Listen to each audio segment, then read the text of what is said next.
আসসালামু আলাইকুম ভাই। কি অবস্থা আপনার? তা এখানে দাঁড়ায় দাঁড়ায় কি ভাবতেছেন এত? কি আর ভাববো বলো? আশেপাশের পরিবেশটাই দেখতেছিলাম। রাস্তাঘাটের যে অবস্থা, কোথাও দাঁড়িয়ে শান্তি নেই।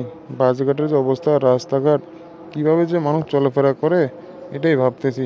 এসব কি দেখার কেউ নাই? কথা তো ঠিকই বলছেন, রাস্তাঘাটের যে অবস্থা, কিন্তু আপনি কি জানেন এগুলো নিয়ে যে নিরাপদ সড়ক আন্দোলন নিশা বিগত 6 বছর ধরে কাজ করতেছে। সেই 2018 সাল থেকেই তো এটা নিয়ে কাজ চলতেছে। এখন পর্যন্ত তো বিভিন্ন জেলায় বিভিন্ন বিভাগে ভালো ভালো কিছু প্রজেক্ট কমপ্লিট করেছে এবং অনেক কাজ করতেছে। তাই নাকি? জানতাম না তো। তবে কিছু কিছু জায়গায় আমি নাম শুনেছি, কয়েকটা জেলায় খুব সুন্দর কাজ করেছে। কিন্তু আমি অনেক দিন ধরে ইচ্ছুক এই সংগঠনের সাথে যুক্ত হব, কিন্তু বুঝতে পারতেছি না কিভাবে যুক্ত হব।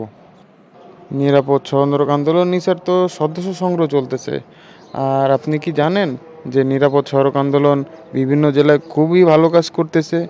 বিশেষ করে ফেনী জেলা, ঢাকা জেলা, গাজীপুর জেলা তো অনেক কাজ করতেছে রোড নিয়ে।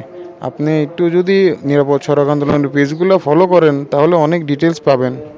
তাই নাকি? জানতামই তো না। আচ্ছা, ভালো হয়েছে। আমিও চিন্তা করতেছি ঢাকা জেলা থেকে জয়েন করব। ঢাকা জেলায় অনেক সমস্যাগুলো আছে, আমি অনেক দিন ধরেই কাজ করতে আগ্রহী। তো আপনি কি বলতে পারবেন কিভাবে আমি এই সংগঠনের সাথে যুক্ত হতে পারি? অবশ্যই যুক্ত হতে পারেন। আমি আজই আপনাকে যুক্ত করার ব্যবস্থা করে দেব।